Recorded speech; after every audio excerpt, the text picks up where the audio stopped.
Welcome to Soul Synergy Network, a space for whole person healing, soul-centered wisdom, and the gentle return to what truly matters. I'm your host, Dr. Irma Elisheva Diaz, and today's episode is called Living in Rhythm. This episode is an invitation to rethink your relationship with time, not as a taskmaster, but as a sacred rhythm that was never meant to be conquered, only honored. Because somewhere along the way, we started measuring our lives in hours and outcomes instead of seasons and cycles. We became so obsessed with staying on schedule, we forgot how to stay in tune. And the soul doesn't live by deadlines. It moves by rhythm, believe it or not. We live in a world that treats time like a resource to be managed, to be maximized, and to be controlled. We fill calendars. We're always on our phones, trying to put in what we're doing, what we're not doing. We set reminders. We plan weeks, months, and sometimes years in advance. We talk about losing time. We talk about making time. We talk about wasting time. And we talk about buying time. And in all that managing, so many of us have lost something essential. We've lost the rhythm of being human. We ignore our body's signals. We override our fatigue. We feel guilty for slowing down, even when our spirit is calling for rest. But let me ask you, what would it look like to live in rhythm rather than by routine? What would it feel like to move with the pace of your soul instead of the pressure of your phone, the pressure of your schedule, the pressure of your calendar? What would that look like? You know, there's some documentaries on the blue zones, and I don't know a whole lot about it, so I'm not going to go in, but I know that these people live long and they live healthy lives. And there's all kinds of secrets, but one of them has to do, and secrets is probably the wrong term, but there's all kinds of keys. I call them keys, but they all have rhythm in their life, the rhythm of time, and they all honor time. They honor when they get up in the morning. They honor when they eat together. They honor time. So we were made for this kind of rhythm, and somehow life has pulled us out of that.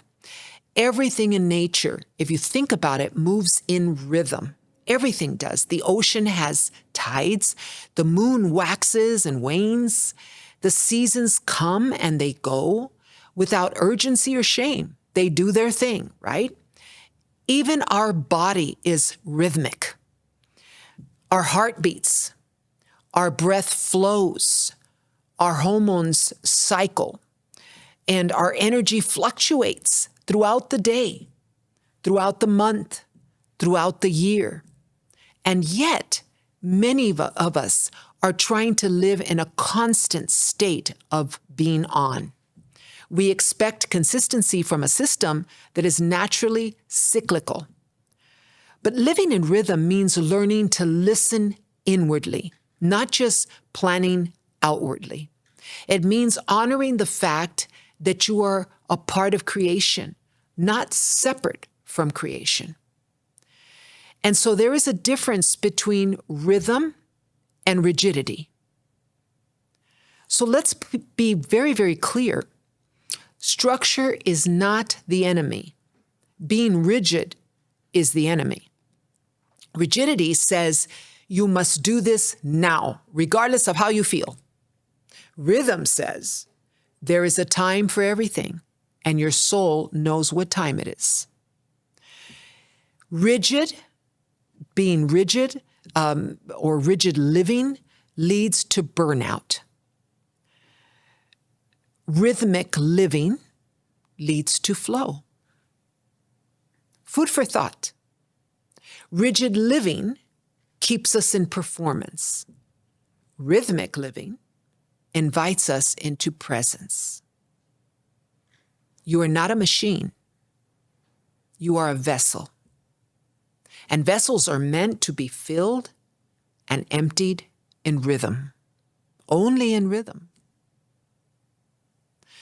One of the ancient teachings talks about being present and how important it is to be present in every moment of our lives. Sometimes we lose track of time. We lose track of what we should be doing or not doing, what's on our schedule, and we panic.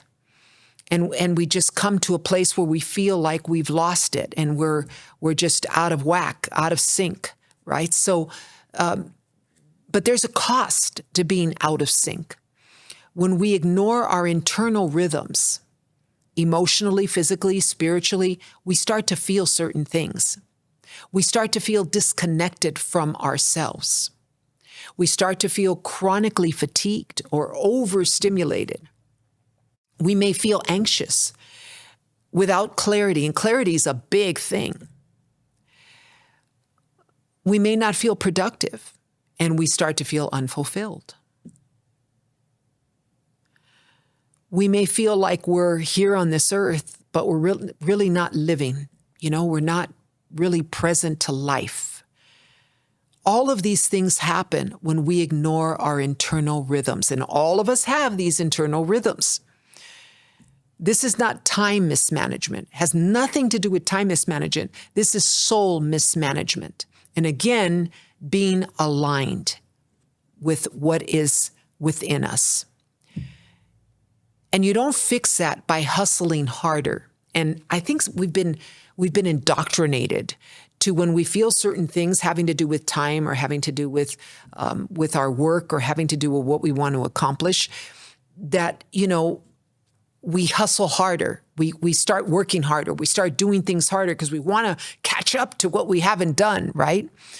But that's not the way it works. You fix things by pausing. You fix life by pausing. You fix your time by listening.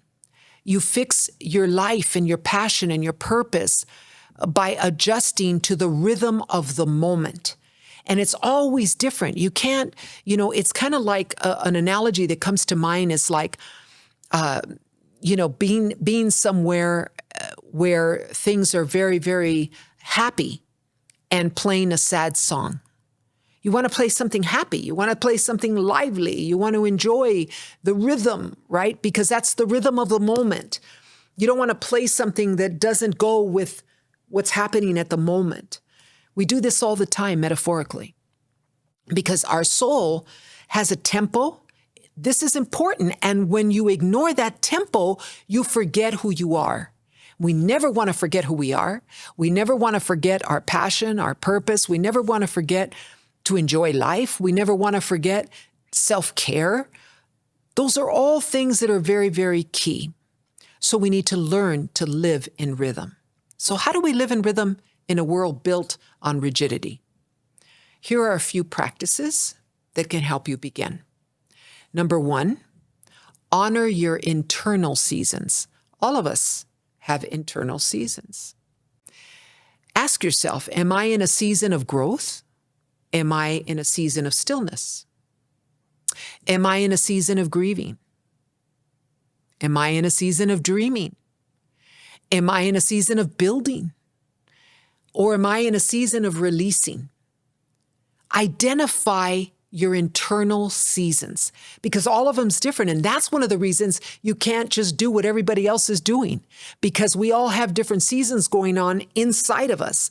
And we need to be able to acknowledge those seasons and respond to those seasons. And it may be different than the person next to you. It may be different than the closest person to you. They're internal seasons. Number 2, plan around energy, not just around time. In other words, schedule your days based on when you feel most alive, not just when you're supposed to, but be productive. Schedule around your energy, not just around your time. I think we've learned in this day and age to schedule around our time, not our energy. And so we find ourselves doing things at 11 o'clock at night that we should be doing at 9 in the morning. because it's just not the season internally to be able to do things at 11 o'clock at night. Yet we're doing them because we want to get it done.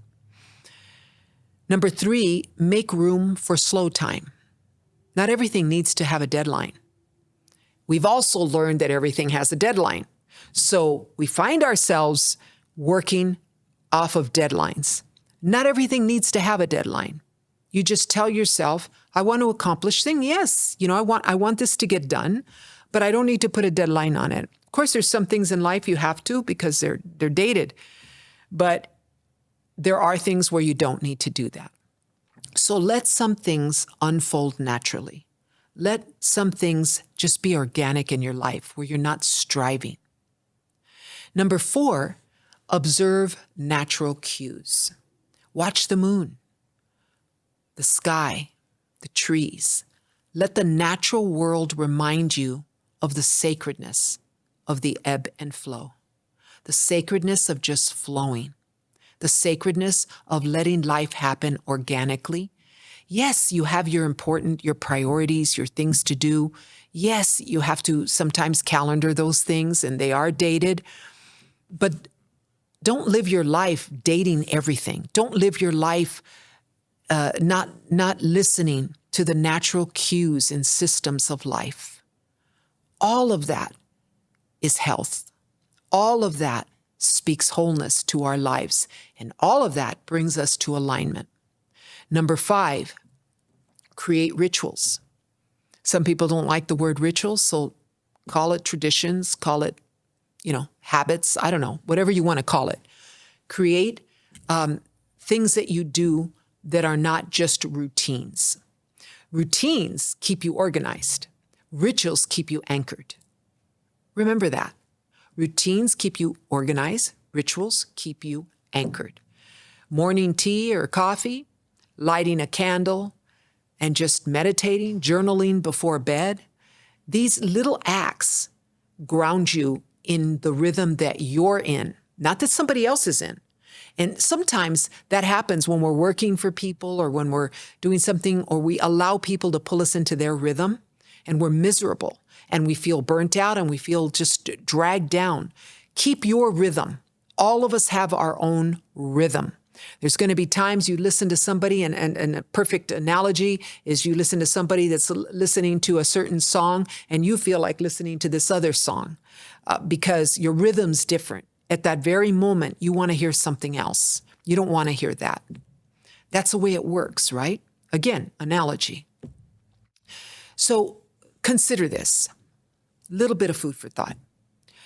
Have you been living in alignment with your inner rhythm or in resistance to your inner rhythm?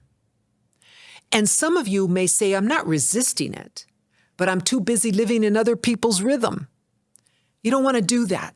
You want to live in your own rhythm to the best of your ability.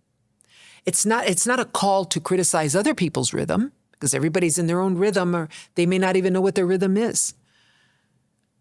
But you honor your own rhythm and you respect others' rhythm. Food for thought. What parts of you are asking to slow down? Think about it. Is it your body that's tired? Is it your mind, intellect, that's tired? What parts of you are asking for you to slow down? Listen to it closely. That's part of your rhythm. And what parts are asking you to rise up and to do and to accomplish and to plan? If we listen to the parts that are asking us to slow down and the parts that are asking us to rise, what happens? It's called alignment. We begin to feel aligned. We begin to feel balanced. Where are you forcing yourself to be in summer when your soul is still in winter? And a perfect example is if a person is grieving and people are just pounding them. They need to get over it. They need to get on with life. They need to go on. They need to do this. They need to do that, right? That's a perfect example. But you may not be ready. You may still be in winter and people are asking you to bring on summer. why do I use those analogies? Because that's seasons. And we have to understand the season we're in, and we have to honor that season. That's why some people, and I'll just say with grief, they're going through grief and they end up being forced into getting into things in life and going forward without being ready. They didn't even give themselves time to navigate through the grief. Later on, that catches up with you. So you're allowed to change, to slow down, to bloom on your own time. It is the rhythm. And remember, that rhythm is sacred. And when you live in rhythm, you return to a life that feels like you again. When you're out of rhythm, you do not feel like you are living your best life. You feel out of whack. And that's not what we want. So a little bit of reflection, practice. If you tune in and you close your eyes, and again, place your hand on your heart. You can feel it beating. And maybe your hand on your stomach, wherever you feel, right? You ask yourself, what rhythm is my soul asking me to follow today? For example, I'm doing that. I love what I'm doing. I'm totally present. I love doing these podcasts. I love being able to help, even if it's just one life at a time. That's what matters to me. And I'm not saying that to sound super anything. I'm saying it because I really mean it, right? That's my rhythm. So when I do this and I close my eyes, I'm listening and I feel good. And I feel good right now because I'm in rhythm. So I'm not answering from my intellect. I'm not feeling good because my intellect's telling me to say that or because I feel good that I'm using my brain. No, I'm listening to my body. My body feels wonderful because I'm doing what I am called to do. Maybe your body's asking you to rest. Maybe your body's asking you to move. Get going. Maybe it's calling you to say no or to say yes to what you've been avoiding. Whatever you hear, honor it. That's sacred rhythm. And that's what it does when it speaks to you.